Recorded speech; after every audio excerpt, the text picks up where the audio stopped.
Dear student, कल हमने सी plus plus का एक बेसिक इंट्रोडक्शन देखा था, जिसमें हमने छोटी छोटी बातें, इंस्ट्रक्शन क्या होता है, प्रोग्राम क्या होता है, सॉफ्टवेयर क्या होता है, सी प्लस प्लस क्या है, किसने डेवलप की, कहाँ डेवलप हुई, और ये जो लैंग्वेज है वो क्या काम आती है, ये सब हम डिस्कस कर चुके हैं।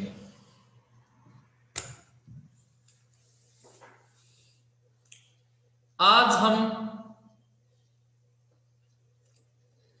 ये देखेंगे कि सी प्लस प्लस का जो प्रोग्राम है वो एक्चुअल में बनता कैसे है और कहां पर बनाते हैं। सी प्लस प्लस का प्रोग्राम बनता कैसे है और कहां पर बनाते हैं।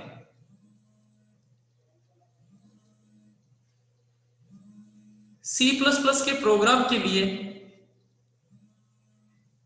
या मैं ये कहूं कि सी प्लस प्लस का प्रोग्राम बनाने के लिए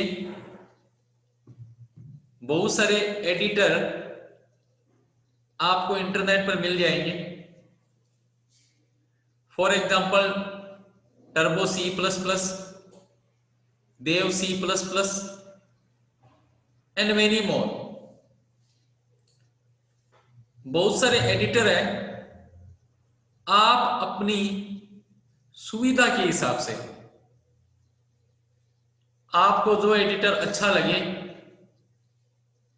आप उसमें सी प्लस प्लस का प्रोग्राम बना सकते हो। यह समझाने के लिए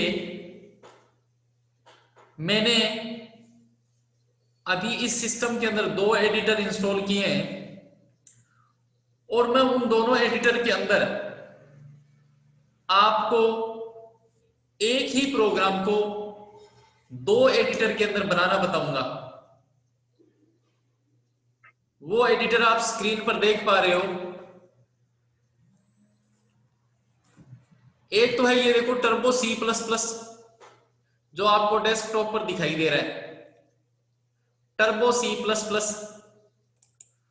और दूसरा है ये देव सी प्लस प्लस। ये Dev C plus plus latest editor है। हम अपना काम जो है ना इसी के अंदर यूज, मतलब इसी के अंदर करेंगे, हम इसी का यूज करेंगे। लेकिन हम ये भी देखेंगे कि टर्बो सी प्लस प्लस के अंदर प्रोग्राम किस तरीके से बनता है। ये एक तरीके का पुराना एडिटर है। आज से 2-3 साल पहले हम इसी में कोडिंग किया करते थे, लेकिन अब हम नॉर्मली जो है वो देव सी प्लस प्लस का यूज करते हैं। तो हमारा जो आज का जो मोटिव है वो आपको ये बताना कि सी प्लस प्लस के अंदर एक्चुअल में प्रोग्राम कैसे बनाया जाता है और कहां पर बनाया जाता है। जैसे कि मैंने आपको बताया कि हम यहां पर दो एडिटर हमने ले रखे हैं, उन दोनों का ही हम यूज करेंगे। सबसे पहले मैं इसको यूज करता हूं, टर्बो सी प्लस प्लस को, और हम इसमें देखते हैं कि एक्चुअल में सी प्लस प्लस के अंदर इसमें प्रोग्राम किस तरीके से बनाया जाता है और कहां पर प्रोग्राम सेव होता है और किस तरीके से इसको एग्जीक्यूट करवाया जाता है। सबसे पहले तो मैं आपको बता दूं कि जब आप टर्बो सी प्लस प्लस को इंस्टॉल करते हो, जैसे सपोज करो आपने इसको इंटरनेट से डाउनलोड कर लिया और फिर आपने इसको इंस्टॉल किया। इंस्टॉल करते ही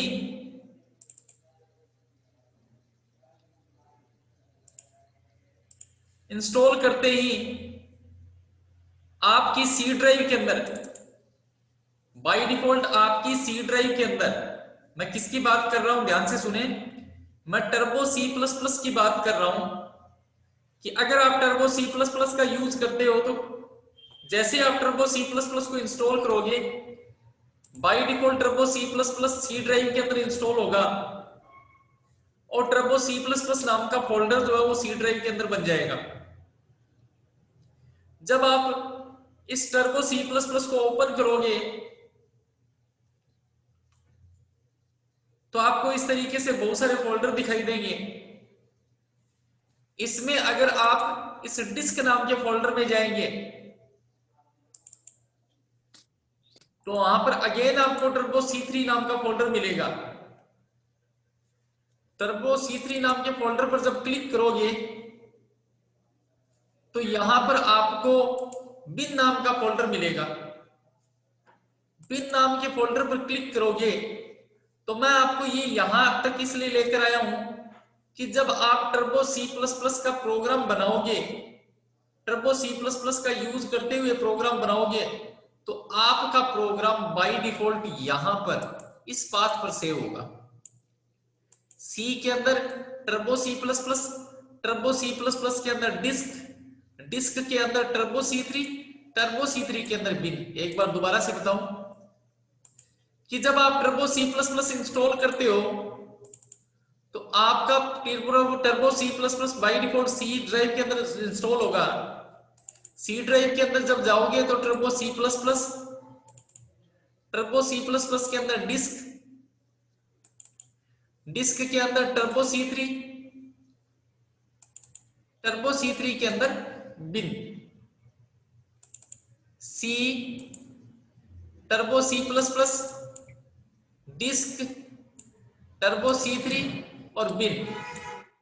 यहां पर आप ये कह सकते हो कि जब भी आप अपना प्रोग्राम सेव करोगे तो बाय डिफॉल्ट कहां पर सेव होगा, बिन फोल्डर के अंदर सेव होगा।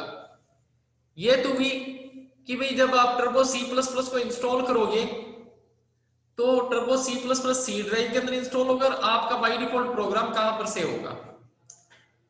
अब हम इसके अंदर देखते हैं कि प्रोग्राम किस तरीके से बनेगा। तो इसके लिए हम इस आइकन पर डबल क्लिक करेंगे। जैसे आप इस पर डबल क्लिक करोगे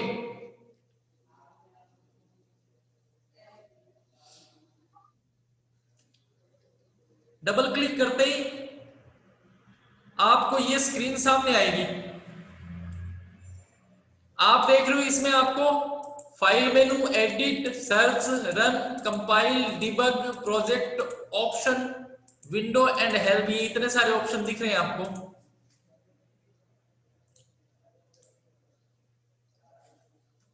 आपको नया प्रोग्राम बनाना है तो आप सिंपली क्या करोगे, फाइल के अंदर जाओगे और न्यू पर क्लिक कर दोगे। क्या करोगे, फाइल के अंदर जाओगे और न्यू पर क्लिक कर दोगे।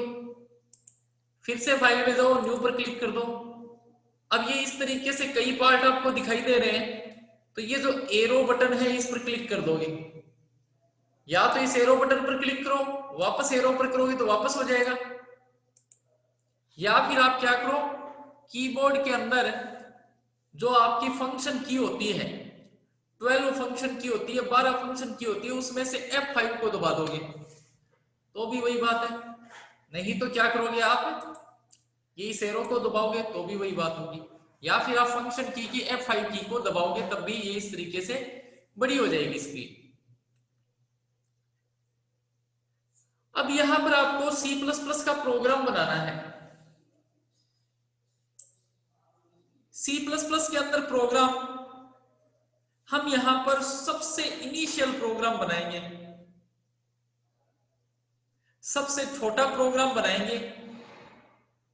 सपोज करो कि हम एक प्रोग्राम बनाना चाह रहे हैं और वो प्रोग्राम आपको एक मैसेज प्रिंट करके दे, हेलो वर्ल्ड। आप एक मैसेज प्रिंट करना चाहते हो, हेलो वर्ल्ड। आप एक मैसेज प्रिंट करना चाहते हो और वो मैसेज कौन सा है, हेलो वर्ल्ड। तो C++ के अंदर मैसेज कैसे प्रिंट होगा?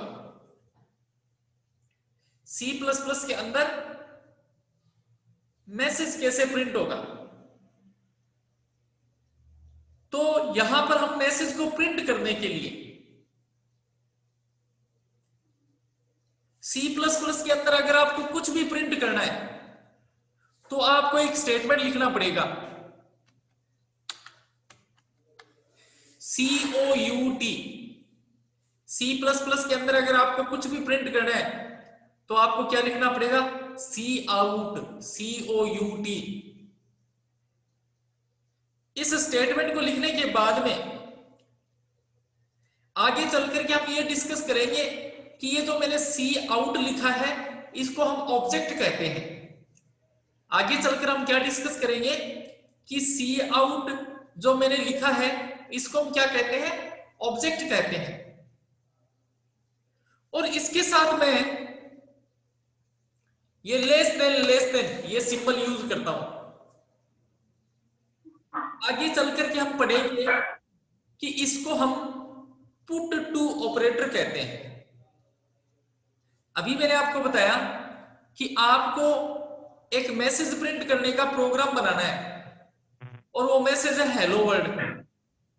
सी प्लस प्लस के अंदर अगर आपको कुछ भी प्रिंट करना है तो आपको दो स्टेटमेंट लिखने पड़ेंगे, एक तो सी आउट जिसको मैं आगे चलकर के ऑब्जेक्ट कहूंगा, और एक ये लेस देन जिसको आगे चलकर हम पुट टू ऑपरेटर कहेंगे। इन दोनों का कॉम्बिनेशन यूज होगा और आपको जो भी मैसेज प्रिंट करना है वो हमेशा डबल कोट में इस तरीके से क्या करेंगे, डबल कोट लिखेंगे और इस डबल कोट के अंदर जो भी मैसेज आपको प्रिंट करना है वो मैसेज प्रिंट कर देंगे। जैसे सपोज करो आपने कहा कि आपको कौन सा मैसेज प्रिंट करना है, हेलो वर्ल्ड। तो आपका ये प्रोग्राम वैसे कंप्लीट हो गया, क्योंकि सी प्लस प्लस के अंदर कुछ भी मैसेज प्रिंट करना हो तो आप सी आउट ऑब्जेक्ट और पुट टू ऑपरेटर इन दोनों का कॉम्बिनेशन यूज करोगे और जो भी मैसेज आपको देना है वो डबल कोट के अंदर दोगे। ये जो मैंने यूज किया ना इसको बोलते हैं डबल कोट या डबल कोटेशन मार्क। क्या कहते हैं इसको? डबल कोट या फिर डबल कोटेशन मार्क। अब ये आपका एक स्टेटमेंट जो है वो कंप्लीट हो गया। इस स्टेटमेंट का ये जो मैंने लाइन लिखी है इसका मेन पर्पस क्या है? एक मैसेज प्रिंट करना, वो मैसेज है हेलो वर्ल्ड। अब आपकी ये एक लाइन कंप्लीट हो चुकी है। जैसे आप और दूसरी लैंग्वेज में देखते हो, जैसे इंग्लिश में आप कोई सेंटेंस लिखते हो तो लास्ट में फुल स्टॉप लगाते हो ना, डॉट लगाते हो ना, वैसे ये भी क्या है, एक लैंग्वेज है। इसमें जब ये स्टेटमेंट कंप्लीट हो गया तो इसके बाद में हम इस सिंबल का यूज करेंगे। इस सिंबल को हम बोलते हैं सेमी कोलन। क्या बोलते हैं? Semi colon, semi colon. तो यहां पर मेरा ये स्टेटमेंट प्रोग्राम तो एक्चुअल में इतना ही है, वर्क तो सिर्फ यही करेगा, लेकिन सी प्लस प्लस के अंदर इतना लिखने से काम नहीं चलेगा। आपने तो ये लिख दिया कि भाई प्रिंट करने वाला काम तो इतना ही है कि सी आउट और पुट टू ऑपरेटर का यूज किया और मैसेज प्रिंट कर दिया, लेकिन इतने से काम नहीं चलने वाला, इतने से काम नहीं चलने वाला। क्योंकि सी प्लस प्लस के अंदर जब भी आप प्रोग्राम बनाओगे तो आपको इस प्रोग्राम को एक ब्लॉक के अंदर लेना पड़ेगा। सी प्लस प्लस के अंदर जब भी आप प्रोग्राम बनाओगे तो आपको सी प्लस प्लस के हर एक प्रोग्राम को एक ब्लॉक के अंदर बंद करना पड़ेगा। उस ब्लॉक को हम कहेंगे फंक्शन। उस ब्लॉक को हम क्या कहेंगे? फंक्शन कहेंगे। तो जब भी कोई प्रोग्राम बनाओगे तो उसको एक ब्लॉक के अंदर बंद करना पड़ेगा। जैसे ये मैंने एक ब्लॉक बनाया, ये लो एक ब्लॉक बना दिया, इस ब्लॉक के अंदर बंद कर दिया।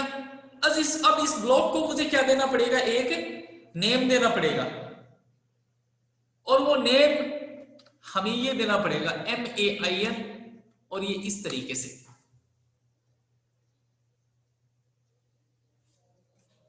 अगर मैंने एक नेम लिखा है MAIN मेन, और मेन के बाद मैंने किसका यूज किया है, इसका यूज किया है, इसको हम बोलते हैं पैरेंथेसिस।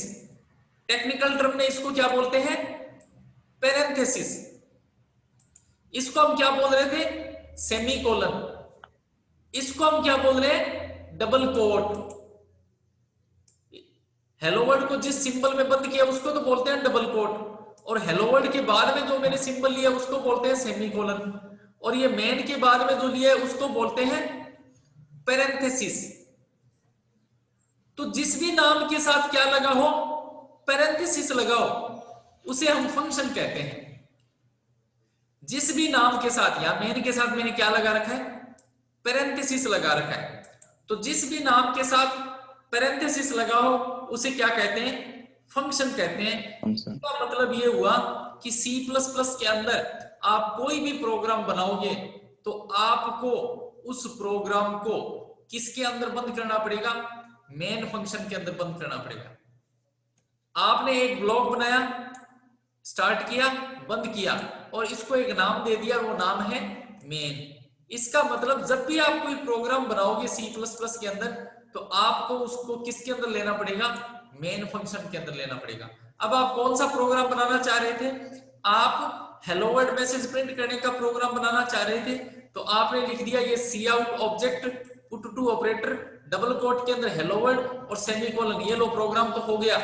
लेकिन अब इस प्रोग्राम को मुझे किस में बंद करना पड़ेगा, मेन फंक्शन में बंद करना पड़ेगा।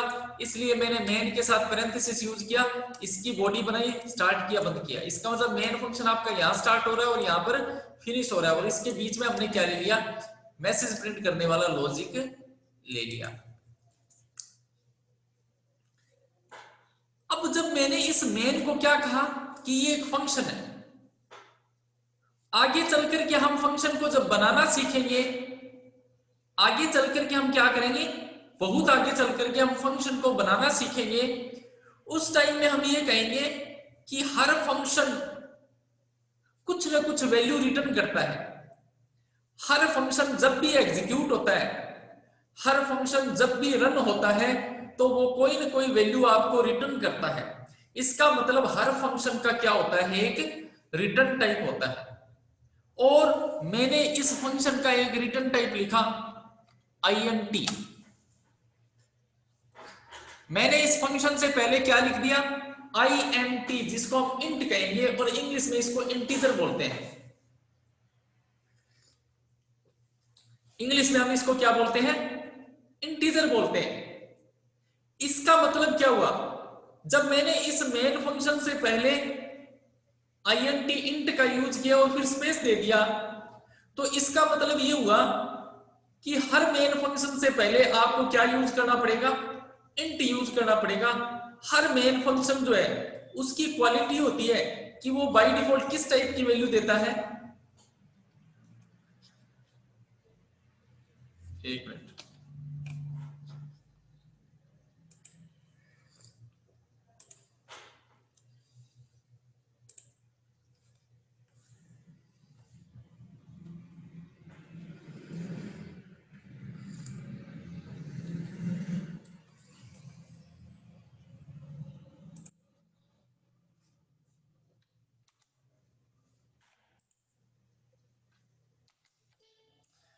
हाँ, तो मैं ये बता रहा था कि आपने ये मेन फंक्शन लिया, उस मेन फंक्शन से पहले क्या यूज किया, इंट यूज किया। क्यों, क्योंकि हर मेन फंक्शन की एक क्वालिटी होती है कि वो हमेशा किस टाइप की वैल्यू रिटर्न करता है, इंटीजर टाइप की वैल्यू रिटर्न करता है। फंक्शन से पहले हमेशा हमें क्या यूज करना पड़ता है, एक रिटर्न टाइप यूज करना पड़ता है, और मैंने एक रिटर्न टाइप यूज कर लिया इंट। अभी के लिए आप ये मानो, अभी आपको ज्यादा दिमाग नहीं लगाना है, अभी आपको ये मानना है कि आपको क्या करना है, मेन फंक्शन यूज करना है और उससे पहले क्या लिख देना है, इंट लिख देना है। और ये ध्यान में रखना है कि मेन से पहले जो भी वर्ड यूज करेंगे वो क्या होगा, एक रिटर्न टाइप होगा। इसका मतलब मेन फंक्शन वो किस टाइप की वैल्यू रिटर्न करता है, इंटीजर टाइप की वैल्यू रिटर्न करता है। और जब मेन फंक्शन इंटीजर टाइप की वैल्यू रिटर्न करता है तो हमें फंक्शन के लास्ट में, देखो आपका फंक्शन कहां से स्टार्ट हो रहा है, यहां से स्टार्ट हो रहा है और यहां पर फिनिश हो रहा है। तो इस फंक्शन के लास्ट में, जैसे कि आपने बताया कि ये मेन फंक्शन किस टाइप की वैल्यू रिटर्न करता है, इंटीजर टाइप की। जब फंक्शन से पहले आप रिटर्न टाइप लेते हो तो आपको यहां पर एक कीवर्ड यूज करना पड़ता है, RETURN, रिटर्न। क्या यूज करना पड़ता है, एक कीवर्ड यूज करना पड़ता है, रिटर्न। अब ये मेन क्या कह रहा है, ये मेन ही फंक्शन ये कह रहा है कि मैं अपने साथ किस टाइप की वैल्यू लेकर जाऊंगा, इंटीजर टाइप की। इंटीजर का मतलब होता है बिना पॉइंट वाली वैल्यू, जैसे होता है 2 4 6 0 1, ये सब क्या है, इंटीजर वैल्यू है। और 2.5 अब ये इंटीजर वैल्यू नहीं है क्योंकि इसमें क्या आ गया, पॉइंट आ गया। तो चूंकि ये मेन फंक्शन ये कह रहा है कि इसका रिटर्न टाइप क्या है, इंटीजर, इसलिए मैंने यहां पर क्या यूज किया, रिटर्न। अब ये किस टाइप की वैल्यू रिटर्न कर रहा है, इंटीजर, तो इसलिए हम क्या कर सकते हैं, यहां कोई भी इंटीजर वैल्यू यूज कर सकते हैं। नॉर्मली हम क्या यूज करते हैं, जीरो यूज करते हैं। यहां पर रिटर्न के साथ जीरो यूज करने का मतलब है कि everything is okay, everything is okay. तो अभी आप ये मानकर चलो, अभी इनिशियल लेवल पर आप ये मानकर चलो कि जब भी आप C++ के अंदर प्रोग्राम बनाओगे, अभी आप क्या मानकर चलोगे, अभी को आपको ये मानकर चलना है कि जब भी आप C++ के अंदर प्रोग्राम बनाओगे तो आपको ये इतनी लाइनें तो लिखनी है। एकदम दिमाग में आप भर लो कि जब भी C++ के अंदर प्रोग्राम बनाओगे तो आपको पहली लाइन लिखनी है इंट मेन, फिर यहां पर ये स्टार्ट करना है, बंद करना है, और लास्ट में क्या लिखना है, रिटर्न 0 लिखना है। अब ये चूंकि मुझे हेलो वर्ल्ड मैसेज प्रिंट करने का प्रोग्राम लिखना था, इसलिए जब भी आप प्रिंट करने का प्रोग्राम लिखोगे तो आपको ये लिखना है सी आउट, और उसके साथ ये लेस देन जिसको मैं पुट टू ऑपरेटर कह रहा हूं, ये लिखना है, और डबल कोट में क्या दे देना है, जिस मैसेज को प्रिंट करना है वो मैसेज दे देना है। कितना क्लियर है, यस और नो? Yes sir. ठीक है, मतलब आपको इतना ध्यान रखना है कि जब भी कोई C++ का प्रोग्राम बनाओगे तो अगर मान लो एक बार के लिए अगर आप ये लाइन भूल जाओ, आप ये कहोगे कि इतनी लाइन तो मुझे लिखनी है, नंबर 1, नंबर 2, नंबर 3 और नंबर 4। ये मान लो एक तरीके की ये टेम्पलेट है, आपको C++ के प्रोग्राम में इतना तो लिखना ही है। अब इसके अंदर जो कुछ भी करना है, किसके अंदर करना है, मतलब आप आंख बंद करके इतनी लाइन तो लिख ही दो, इंट मेन स्टार्ट किया, रिटर्न 0 बंद किया। इतनी बात समझ में आई आपके? इतना काम तो आपको कर ही लेना है। इतना काम करने के बाद अब आपको क्वेश्चन है, आपको प्रोग्राम किस चीज का बनाना है।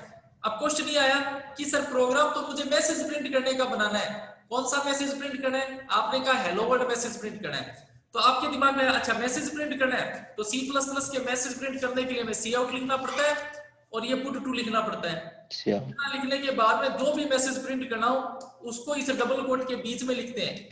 तो मैंने यहां पर लिख दिया हेलो वर्ल्ड, और लास्ट में चूंकि हर लैंग्वेज के बाद में स्टेटमेंट जब फिनिश होता है तो कुछ फुल स्टॉप या ऐसा कुछ लगाते हैं, तो यहां पर क्या लगता है, ये सिंबल लगता है सेमीकोलन। इसका मतलब आपका ये C++ का प्रोग्राम बनकर रेडी हो चुका है, आपका ये C++ का प्रोग्राम बनकर क्या हो चुका है, रेडी हो चुका है। लेकिन अभी भी इसमें एक कमी है, वो कमी ये है कि आपने प्रिंट करने के लिए इस मैसेज को, इस हेलो वर्ल्ड मैसेज को प्रिंट करने के लिए, इस हेलो वर्ल्ड मैसेज को प्रिंट करने के लिए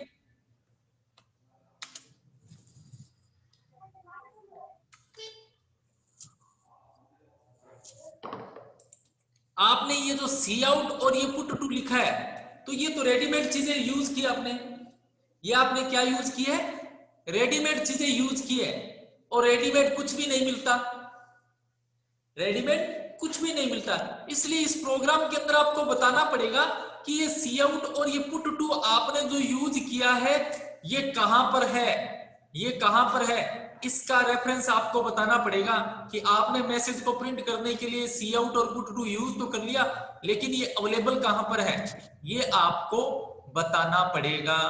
और ये बताने के लिए आप C++ के अंदर ये बताओगे कि ये सी आउट और ये पुट टू, सी आउट जिसको मैं ऑब्जेक्ट कह रहा हूं और पुट टू ये लेस देन जिसको मैं पुट टू ऑपरेटर कह रहा हूं, ये दोनों ही चीजें एक फाइल के अंदर डिफाइंड है और उस फाइल का नाम है, और उस फाइल का नाम है आईओस्ट्रीम। मतलब ये सी आउट और ये मैं लेस देन जो यूज कर रहा हूं जिसको मैं पुट टू ऑपरेटर कह रहा हूं, ये सी आउट ऑब्जेक्ट और ये पुट टू ऑपरेटर जिस फाइल के अंदर डिफाइन है उस फाइल का नाम है आईओस्ट्रीम। और ये फाइल का जो टाइप है वो है .h। इस फाइल का टाइप क्या है? .h। जिस फाइल का टाइप .h होता है उसे हेडर फाइल कहते हैं। इसका मतलब ये हुआ कि ये सी आउट ऑब्जेक्ट और ये पुट टू ऑपरेटर, ये सी आउट ऑब्जेक्ट और ये पुट टू ऑपरेटर जिस हेडर फाइल के अंदर डिफाइन है उस हेडर फाइल का नाम है iostream.h। आई का मतलब है इनपुट और ओ का मतलब है आउटपुट, इनपुट आउटपुट stream.h। इसलिए आपको बताना पड़ेगा कि ये दो जो रेडीमेड चीजें सी आउट और पुट टू मैंने लिए ये किस फाइल के अंदर है? iostream के अंदर है। और अब इस iostream को मुझे किसके अंदर बंद करना पड़ेगा? जैसे आप एंगल यूज नहीं करते, इसको बोलते हैं एंगुलर ब्रैकेट। इसको क्या बोलते हैं? Angular bracket. इस हेडर फाइल को आपको किसके अंदर बंद करना पड़ेगा? एंगुलर ब्रैकेट के अंदर बंद करना पड़ेगा। क्यों यूज कर रहे हैं इस हेडर फाइल को? क्योंकि इस फाइल के अंदर सी आउट और पुट टू दोनों डिफाइन है, और सी आउट और पुट टू जब हमने प्रोग्राम में यूज किया तो वो कब काम करेगा? जब आप इस हेडर फाइल को अपने प्रोग्राम में क्या करवाओगे? इंक्लूड करवाओगे। इंक्लूड करवाने के लिए आपको क्या करनी पड़ेगी? एक प्री प्रोसेसर डायरेक्टिव यूज करनी पड़ेगी। इस हेडर फाइल को अगर आपको अपने प्रोग्राम में इंक्लूड करवाना है, इस हेडर फाइल को अगर आपको सर बोलिए। Excuse me sir, excuse me sir, sir ये आप ये आवाज पोज कर दोगे क्या? आपकी आवाज कट रही है मेरे पास। आवाज कट रही है? स्टूडेंट्स बोलते हैं ना, हाँ सर स्टूडेंट्स बोलते हैं ना तो आवाज कटती है यहाँ पर आपकी। सर मेरे पास भी कटती है। नहीं, मेरी आवाज अब कट रही है क्या? हाँ बीच बीच में कटती है। आप एक काम करो सर, सभी को साइलेंट कर दो, सभी के वॉइस को।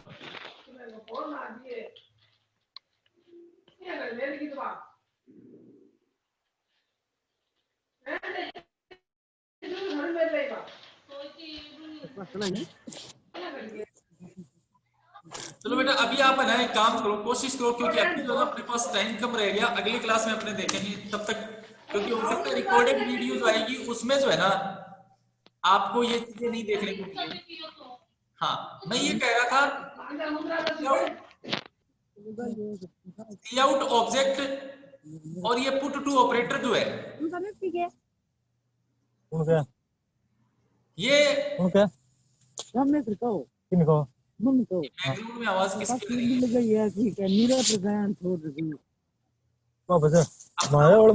रही है? ऑडियो किसकी आवाज आ रही है पीछे? सर किसकी आवाज है ये? हैं? हाँ मैं ये कह रहा था कि ये सी आउट किसकी आवाज है सर? ये और कौन ये होता है? पुट टू ऑपरेटर है, सी आउट ऑब्जेक्ट और ये पुट टू ऑपरेटर है। ये जिस हेडर फाइल के अंदर डिफाइन है उस हेडर फाइल का नाम है iostream.h। और C++ के अंदर इसको इंक्लूड करवाने के लिए मैं एक प्रोग्राम यूज कर रहा हूं जिस प्रोग्राम का नाम है प्री प्रोसेसर डायरेक्टिव। C++ के अंदर एक प्रोग्राम होता है, एक प्री डिफाइंड प्रोग्राम जिसका नाम होता है प्री प्रोसेसर डायरेक्टिव। उस प्री प्रोसेसर डायरेक्टिव को मुझे यूज करना पड़ेगा, और यहां पर मैं जो प्री प्रोसेसर डायरेक्टिव यूज कर रहा हूं उसका नाम है इंक्लूड। iostream.h मैंने क्यों यूज की, वो इसलिए यूज की क्योंकि उसके अंदर सी आउट ऑब्जेक्ट और ये पुट टू ऑपरेटर जो दोनों मैंने यूज किए प्रिंट करवाने के लिए, ये दोनों किसके अंदर है, iostream.h के अंदर है। अब इस iostream.h हेडर फाइल को मुझे यूज करने के लिए एक प्री प्रोसेसर डायरेक्टिव नाम का प्रोग्राम यूज करना पड़ेगा और उस प्रोग्राम का नाम है इंक्लूड। और इस इंक्लूड, अब मुझे पता कैसे चलेगा कि ये प्री प्रोसेसर डायरेक्टिव है, इसके लिए मैं एक सिंबल यूज करूंगा हैश। ये हैश जो सिंबल है ये बताएगा कि मेरे साथ जो नाम लिखा हुआ है वो एक प्रोग्राम है और उस प्रोग्राम का नाम है प्री प्रोसेसर डायरेक्टिव। ये प्री प्रोसेसर डायरेक्टिव क्या होता है हम आगे चल करके डिस्कस करेंगे। तो इस तरीके से बच्चों हमारा प्रोग्राम हो गया कंप्लीट। ये प्रोग्राम हमने सिर्फ एक मैसेज प्रिंट करने का बनाया है, वो मैसेज है hello world. Hello world message print करने के लिए सी आउट ऑब्जेक्ट और पुट टू ऑपरेटर का यूज करेंगे। सी आउट ऑब्जेक्ट और पुट टू दोनों ही प्री डिफाइंड फंक्शनलिटी है और ये दोनों ही iostream.h हेडर फाइल के अंदर डिफाइन है, इसलिए हमने iostream.h नाम की हेडर फाइल को एंगुलर ब्रैकेट में ले लिया। अब ये iostream.h हेडर फाइल इंक्लूड करवाने के लिए मुझे इंक्लूड नाम की प्री प्रोसेसर डायरेक्टिव का यूज करना पड़ेगा, तो मैंने यूज कर ली। और उससे पहले एक सिंबल यूज किया हैश, जो ये बताएगा कि ये इंक्लूड जो है वो क्या है, एक प्री प्रोसेसर डायरेक्टिव है। इस तरीके से हमारा जो है वो प्रोग्राम कंप्लीट हो गया। अब हम इसको क्या कर देंगे, सेव करेंगे। सेव करने के लिए हम फाइल में जाएंगे और सेव पर क्लिक करेंगे, या डायरेक्ट हम F2 भी दबा सकते हैं। जब आप देखो सेव पर क्लिक करोगे तो बाय डिफॉल्ट आपके क्या रहा है, सी के अंदर टर्बो C3 के अंदर बिन, जैसे कि मैंने आपको बताया था कि बाय डिफॉल्ट आपका प्रोग्राम कहां पर सेव होगा, बिन के। C++ के प्रोग्राम का जो एक्सटेंशन होता है, जो टाइप होता है, वो .cpp होता है। तो हम क्या करेंगे, सिर्फ ये नो नेम जो आ रहा है इसको हटा देंगे और इसकी जगह जैसे मैंने लिख दिया यहाँ पर, इस प्रोग्राम का नाम ही लिख दिया हेलो वर्ल्ड। मैंने क्या लिख दिया, हेलो वर्ल्ड, और एंटर कर दिया। जैसे ही मैंने हेलो वर्ल्ड लिखा तो आपका जो प्रोग्राम है वो क्या हो गया, सेव हो गया। देखो यहाँ पर पहले नो नेम 0001 करके आ रहा था, अब यहाँ पर क्या आ गया, हेलो वर्ल्ड आ गया। आप एक चीज और ध्यान रखना, ये जब आपका प्रोग्राम सेव हो गया तो अब अपने प्रोग्राम को क्या करवाएंगे, रन करवाएंगे। अब रन के लिए हम क्या कर सकते हैं, कंट्रोल F9 दबा सकते हैं, या रन में जाकर डायरेक्ट इस पर क्लिक कर सकते हैं। जैसे आप रन पर क्लिक करोगे तो यहां पर आपको बता रहा है कि ये इतनी लाइनें कंपाइल हो गई, कोई वार्निंग नहीं है और कोई भी एरर नहीं है, कोई भी वार्निंग नहीं है और कोई भी एरर नहीं है। इसका मतलब आपका प्रोग्राम क्या हो चुका है, रन हो गया। कंट्रोल F9 करके भी आप प्रोग्राम को रन करवा सकते हो। जब आपका प्रोग्राम रन हो गया तो अब आपको क्या देखना है, सिर्फ आउटपुट देखना है। आपको क्या देखना है, प्रोग्राम सिर्फ क्या देखना है, आउटपुट देखना है। आउटपुट के लिए आप जो है ना Alt F5 की दबाओगे, Alt F5 ALT की दबाओगे और उसके साथ F5 की दबाओगे तो आपका प्रोग्राम रन हो जाएगा। मतलब प्रोग्राम तो रन हो गया कंट्रोल F9 करवाने से, लेकिन अगर आपको रिजल्ट देखना है तो Alt F5 की दबाओगे, आपका रिजल्ट आपके सामने है हेलो वर्ल्ड। ये बात समझ में आई आपके? Yes sir. भाई मेरे कहने का मतलब इस प्रोग्राम को रन करवाने के लिए आपको कंट्रोल के साथ कंट्रोल की दबानी है और F9 की दबानी है। आपका प्रोग्राम रन हो जाएगा सक्सेसफुली, अगर आपके प्रोग्राम में कोई प्रॉब्लम नहीं होगी तो। अब आपको सिर्फ क्या देखना है, रिजल्ट देखना है। रिजल्ट देखने के लिए हम Alt की है ALT की, Alt की के साथ F5 की दबा देंगे। आपका प्रोग्राम का जो आउटपुट है, जो अभी प्रोग्राम रन हुआ था उसका आउटपुट आपको दिखाई देगा हेलो वर्ल्ड। ये बात समझ में आई आपके? Yes sir. हाँ यस सर। हाँ बोलिए।